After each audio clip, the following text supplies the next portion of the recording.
Welcome to Speak to the Dark Parts, the podcast where we explore real life through the lens of astrology. I'm Kaitlyn, your empowerment coach and astrologer, and your guide on this journey of self-love and acceptance.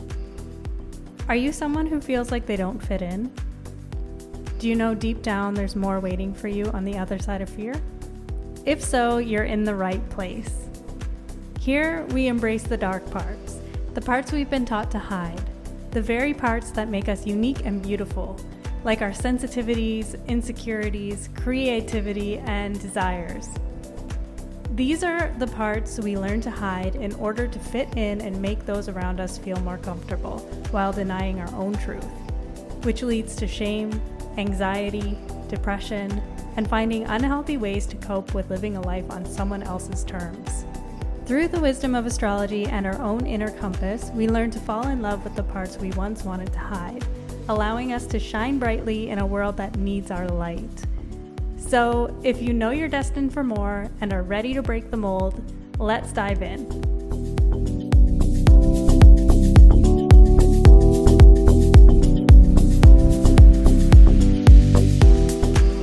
I'm a little bit excited.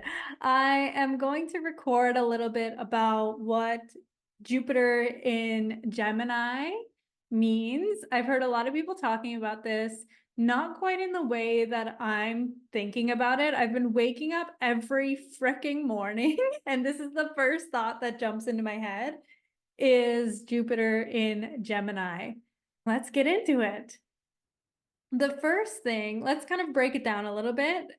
Jupiter is the planet of expansion. It is the planet of wisdom. It's like that big picture view of the world. It is ruled by Sagittarius and also Pisces traditionally. And it is very much like, if you think about Sagittarius and Pisces, it's very much that big picture view. Sagittarius being that explorer, the foreign travel, the like getting out and experiencing other cultures. And then when we think of Pisces, it's that oneness, that being one with the universe, the being one with our neighbor, holding that compassion for others as well. So I think that's really important to remember. It's also the planet of luck. So in traditional astrology, it is the great benefic. So it is seen as this fortunate planet, this lucky planet. But I will say that this is not always the case. the last full moon in Sagittarius showed a lot of people this. Like, I've seen a lot of people experience that full moon in a way that was not lucky.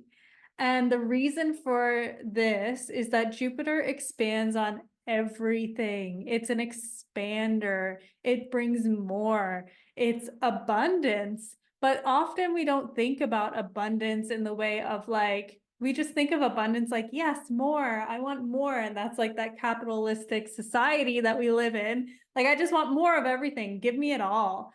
But what we don't think about when we think of abundance sometimes is that we can have an abundance of really negative things. So if we're not specific, it's like, I want abundance, but what does that even mean? I want an abundance of like bills coming at my doorstep that I need to pay? No, not necessarily. I don't think anyone would wish for that.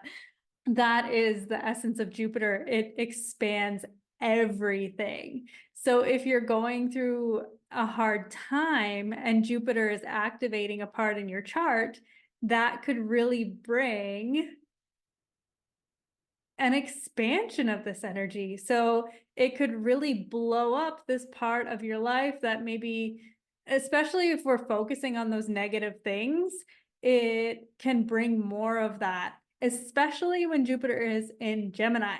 So let's talk about that. Gemini is all about communication. It's all about written, verbal expression, communication. So like writing, podcasts, social media, these are the things that Gemini has its hands in. It's also duality. So it's the differing points of view. It's the sign of the twins. So being able to hold different perspectives, different worldviews. This is where Jupiter doesn't really like to be. Jupiter is in detriment in Gemini, but that's not necessarily bad either. It just has to work a little bit harder or like change its mindset. So we may find ourselves changing our mindset during this next year. So Jupiter will be in Gemini for about a year. It has to work a little bit harder here because if you imagine, like I spoke about before, Jupiter is that big picture thinking, like that Sagittarian worldview, that Piscean universal oneness. It's this big, like macro vision looking at the whole picture. But then when you think of Gemini, it's ruled by Mercury and it likes to have all the details in order. Mercury is like looking at all the fine details. It is moving around really quickly. It is that little, like, if you think of the person at the party who is going around and starting all of these conversations and getting to know people, that is Gemini. And Jupiter doesn't necessarily like to work that way because Jupiter is more like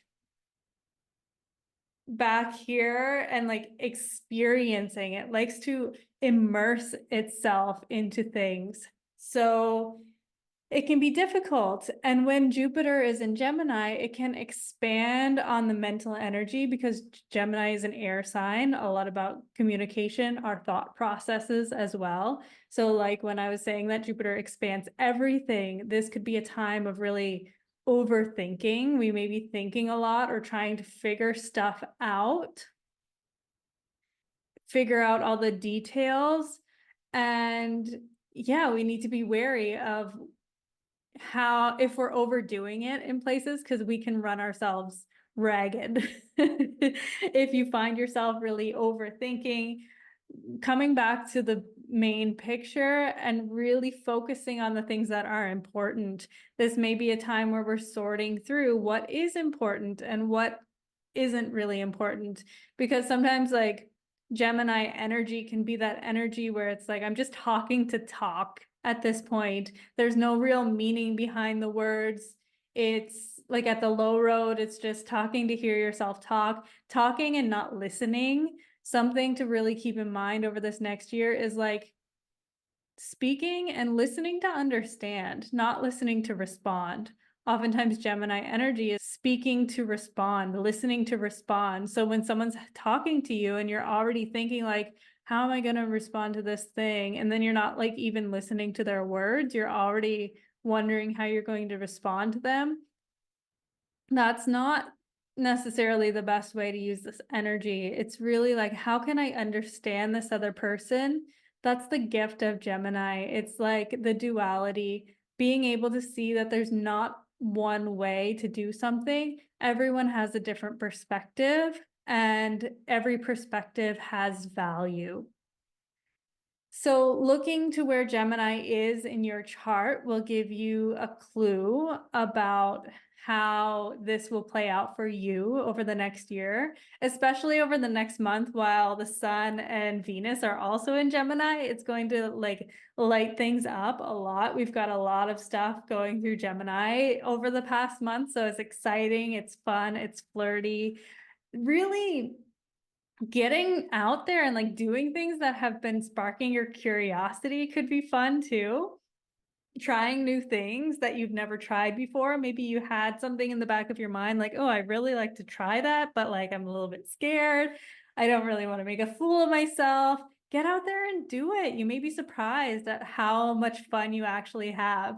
Gemini is the sign of the beginner's mind. So really coming back to that childlike excitement. I'm just thinking of the other night, I was looking out the window and just like, it was dark, it was evening, and I saw, what do you call them?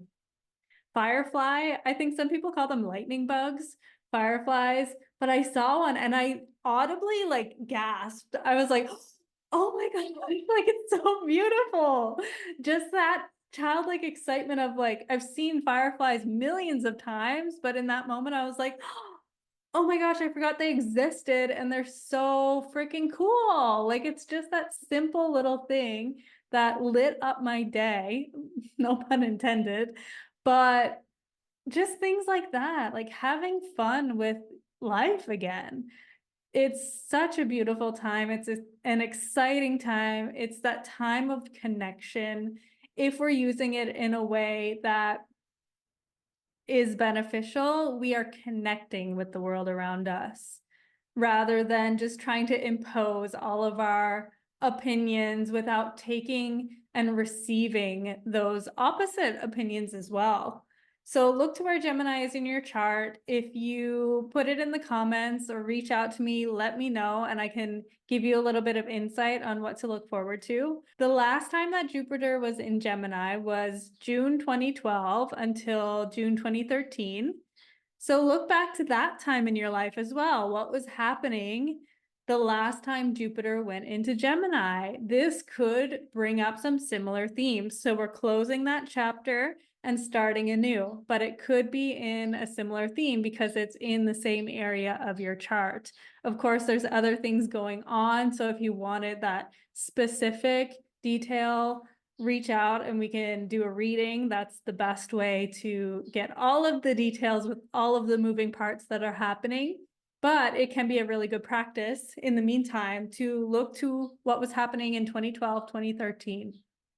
So for me, my 12th house is ruled by Gemini. And the last time Jupiter was in Gemini in June 2012, this was when I was graduating flight attendant school. And it's so funny. I just recorded a podcast. I'm still editing it right now as I record this. But this is that Gemini energy. It's like I have so much to say that I'm editing a podcast and then recording another one. It's like there's so much to say. But in 2012, I was graduating flight attendant school. I just a couple months later had a connection made from that school, and I got hired by a company in Yellowknife, and I moved just 2 months later. So Jupiter and Gemini can make things happen really freaking fast. That was so fast. When I think back to that time, like I graduated in June and I was in Yellowknife mid-August. I had just barely moved home to Prince Edward Island from Nova Scotia.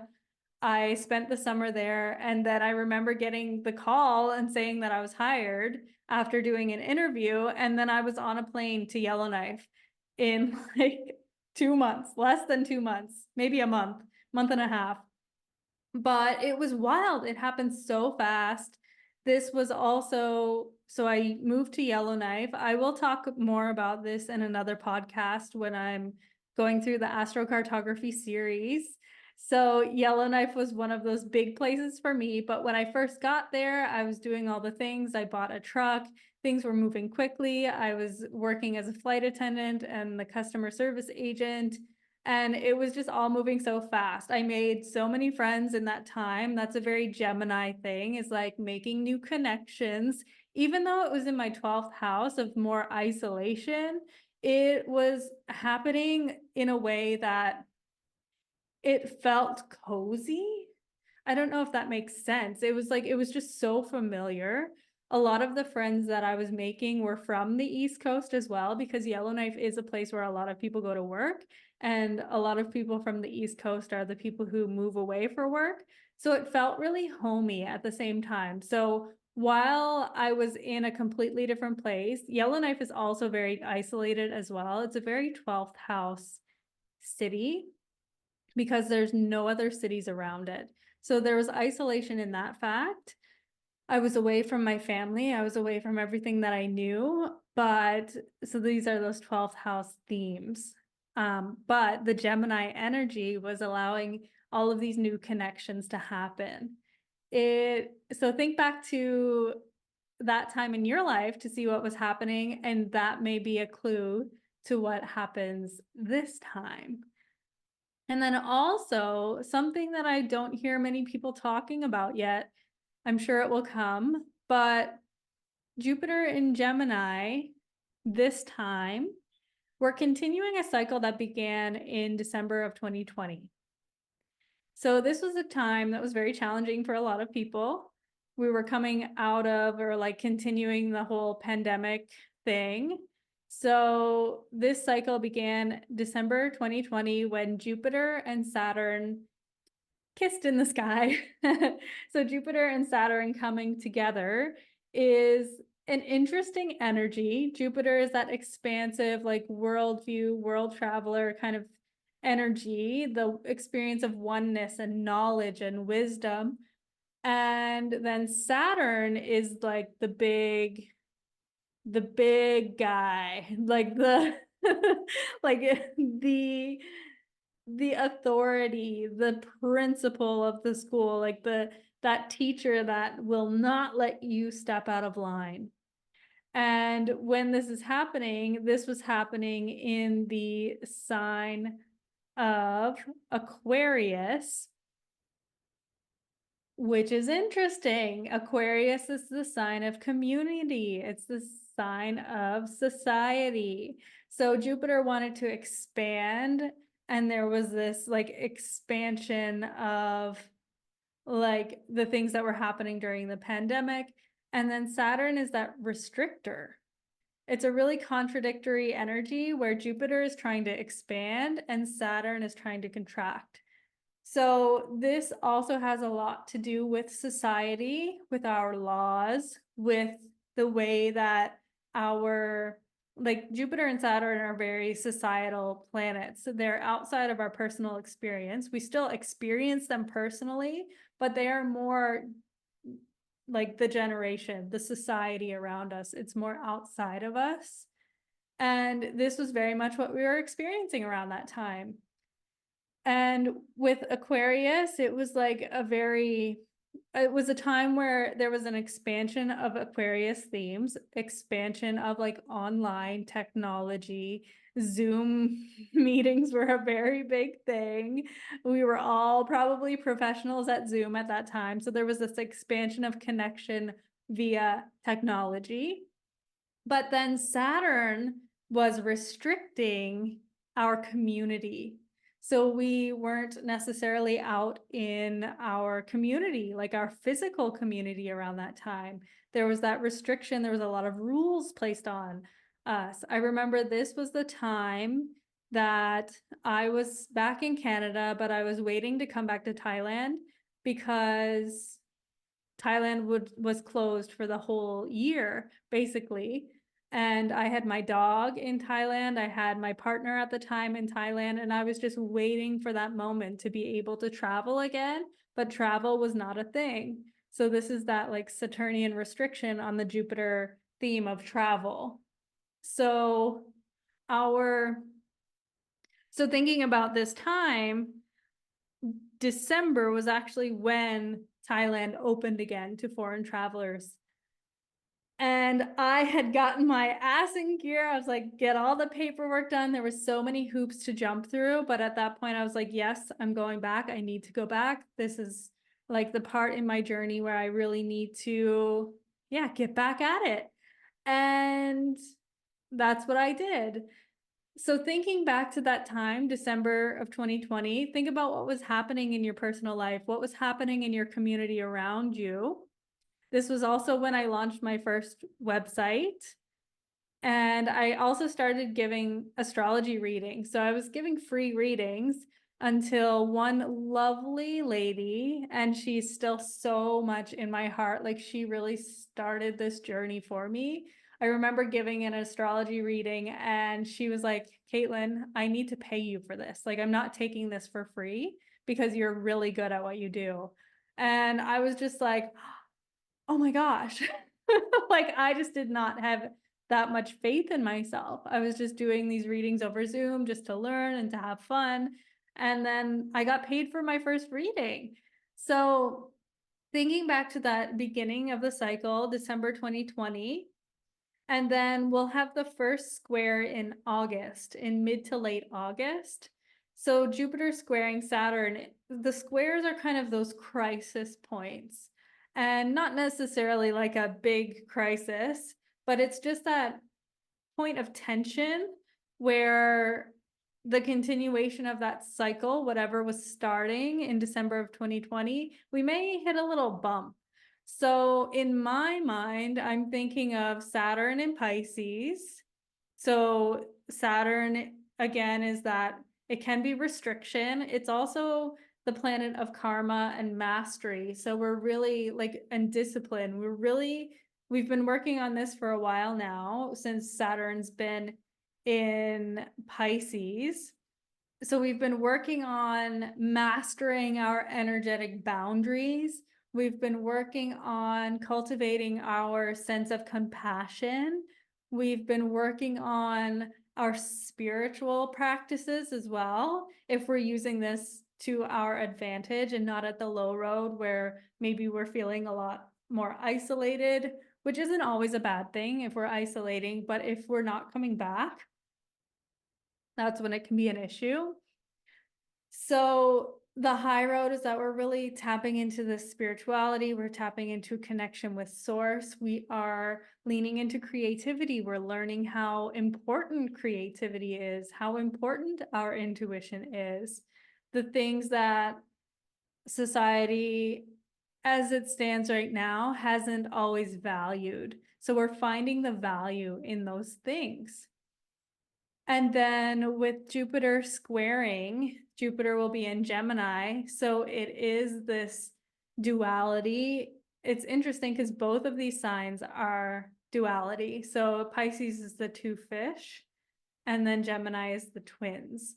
These are both also signs of like connection to something greater. This isn't often talked about with Gemini, but if you look at the glyph of Gemini, it's a column. And this column is the connection from source to the mind. And the high road of Gemini is when the mind and the heart are aligned as well. Oftentimes with Gemini, this can get disconnected and we just stay in the head and we don't bring it down to the heart. So the high road is that we are really connected to all of the signs. We are connected to the idea of differences of opinions. And we've been seeing this a lot, like with what's happening in Gaza, with what's happening like all over the world. There's this, like the systems of oppression with the social media, like being the beacon of where a lot of people are getting their news now. And I know around December 2020, when this cycle started, there was this break that I noticed, this break of this divide of where a lot of people were still watching the news on TV. And then a lot of people stepped away from that and they were like, whoa, okay, I'm not sure I want to like sit in front of this and let this soak into my being, because there was a lot of things coming to surface around that time where we, like, people started noticing that these like mainstream media outlets didn't really have the people's best interest, which is very like Aquarian, that Aquarian energy, and that's where this conjunction started. So I'm suspecting that during this square in August and again in late December, it's going to square again. This is where we're going to really find a continuation of truth. Hopefully, people will start listening to more opinions. The high road of this is to really listen to other people's points of view instead of disregarding what other people say right off the bat because of your own belief systems. The high road would be to really open up your mind, open up our minds to the possibility that what you have believed, whether it's recent or for your whole life, it's like holding the possibility that the truth that you believed is not the only truth, or the current truth that you want to continue believing. Another Gemini theme is like the prerogative to change your mind. A lot of opinions may change over the next year. And I think that's a very beautiful sign of growth when opinions change. There's nothing more beautiful to me when someone can say, oh, like I believed this for a long time and I was wrong.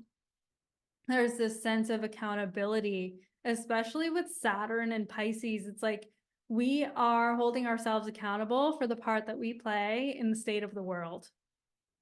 Jupiter can bring that optimism, but it can also make things bigger and louder and like more in your face. So I suspect that this year things will be way more in our face, and we are going to have to hold many different opinions. We are going to have tough conversations. We are, yeah, just speaking up for what we believe in. I think there's so much potential if we use this energy at the high road where we can hold compassion for different beliefs. I disagree with you and I love you. Like my opinion is different and I still respect yours. I can live my life the way that I believe is the best for me, and I can allow you to do that as well. We may see an expansion of like hateful things on the internet, which is terrible to even imagine because things are already so hateful there. But I feel like there's this opportunity to really not fight.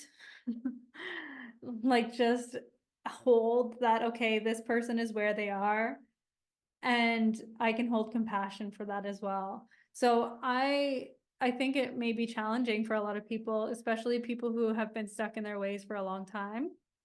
But the main thing that I wanted to say today was just to open your mind, hold the possibility that there is more than one truth, especially with this emphasis on the two signs of duality of Pisces and Gemini. It's like there's going to be a lot of different opinions. And if we think of December 2020, it was very similar back then where there was two sides. But I think at this square is an opportunity for more people to come together and realize that we're not fighting against each other. We need to be fighting against something else. We can hold different opinions and still do the work that needs to be done. We need to change where we're shooting our arrows against each other and think more about like our government systems and think more of the people who are up at the top trying to like puppeteer all of this. There is an opportunity this year to hold those different opinions and still be on the same team. There's no need for such division because we all want the same thing. So I'll leave you with that. Let me know where Gemini is in your chart, and I'll give you a little bit of insight. If you have any comments, I'd love to hear what you think about this. If you have anything to share about what was happening in December of 2020 for you, I know that was a big, energized time. So I'm curious to hear what was happening in your world, in your community, and how you maybe see that continuing to play out now. And do you see any shifts that may need to happen, or do you feel something changing within you? This is a great time to explore those things, to really get curious with yourself and with the people around you, especially the people who have different opinions than you, because we might be able to learn something from each other. So thank you for listening. I love you. And I hope you have a great year of Jupiter and Gemini.